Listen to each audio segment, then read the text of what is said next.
welcome to the section of habits and goals, building off of process and routines that we did in the last chapter.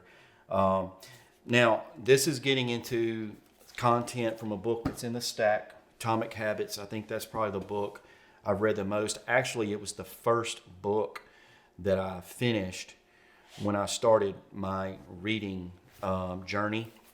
I actually listened to it while I was walking and exercising because I hadn't developed the ability to sit down and just read a book yet, and it took me about 3 months before I could do that.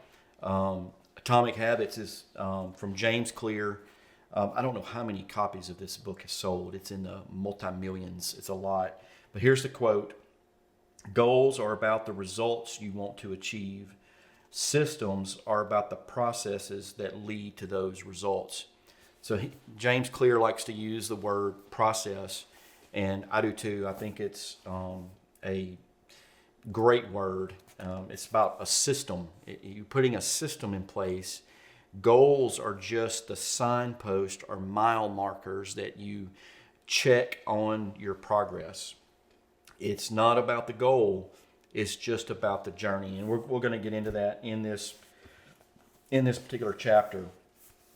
So 2 books I want to recommend. Obviously, one is Atomic Habits. Another one I've got on my shelf back here is The Power of Habit by Charles Duhigg. The Power of Habit was actually written first, and James Clear refers to that book a lot. They're both great. And so if you're looking to get some clarity and some ammunition in your mind about how to do something that you've always wanted to do, or you've tried to do it in the past and failed, those 2 books, incredible. And in both of these books, and in this particular chapter that we're going through now, we're discussing how we're switching from a goal-oriented mindset, which again we discussed in the last chapter. Not a great success rate when you're goal-oriented. We want to switch from that over to a systems, process, routine, habit-driven lifestyle. This is not I'm going to do this for 2 months to accomplish this goal and then I stop. This is a lifestyle change that I'm going to do and implement forever. It's not a one and done. This is like, I'm going to make this. So that's a good way to know if you're doing the right things. This is something can I do this forever, for the rest of my life?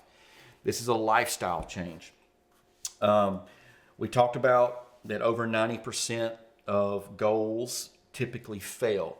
New Year's resolutions being one of them.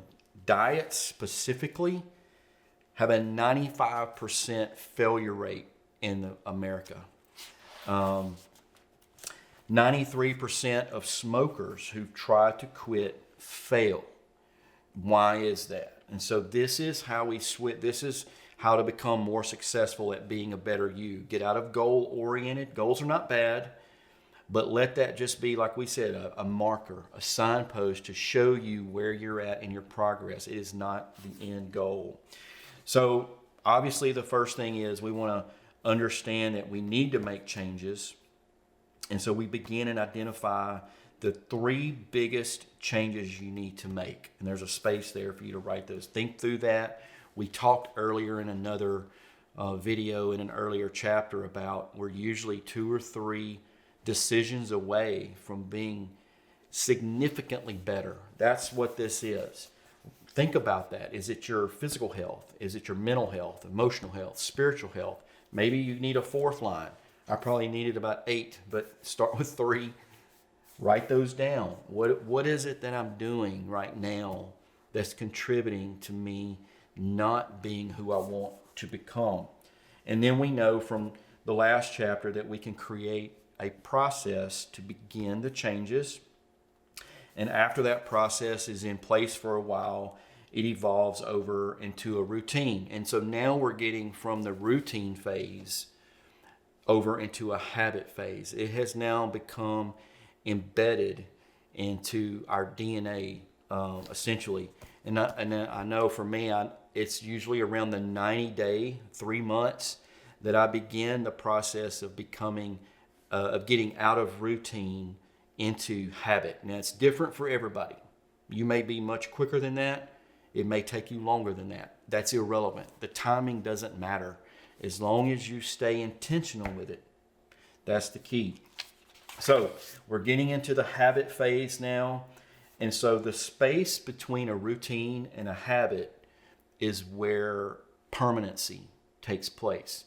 Because from routine to habit is where we have uprooted years and years of a negative, unintentional pattern or routine or habit. And now we've kind of taken that out, and we have begun replacing that with this new long-term, lifelong process that's now growing into a habit. This means you've identified crucial areas in your life that you want to change. You've made a process, you've stuck to it, it's grown into a routine, and now some time has passed and it's morphed into a habit. And let me just tell you, this is not going to be just super easy, rainbows and unicorns.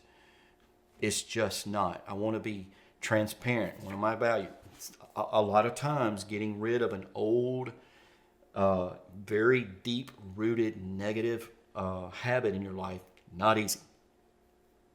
It's just not. It takes work. Remember, this is not an express lane. This is not drive-through. It's not overnight. It's not like going to a health store and buying a vitamin and waking up the next day and feeling different. This is something that you must think about. This is something I'm going to do for my life, for lifelong.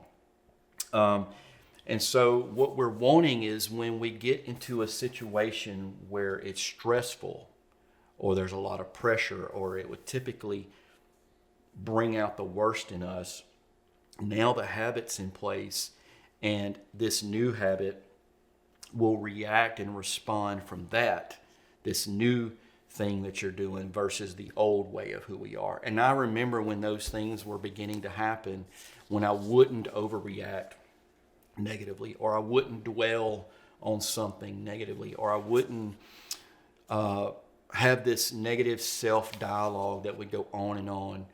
I started noticing I was catching it quicker and that I was a little happier. I had a little more joy.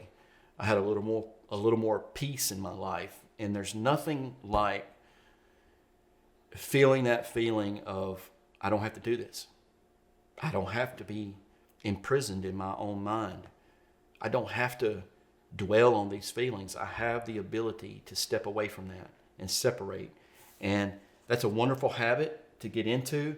Every now and then I'll still find myself stepping off into the deep end of some stuff I know I shouldn't, but then I catch myself. I get out of it. And it's a wonderful wonderful thing. So we're going to close with this quote.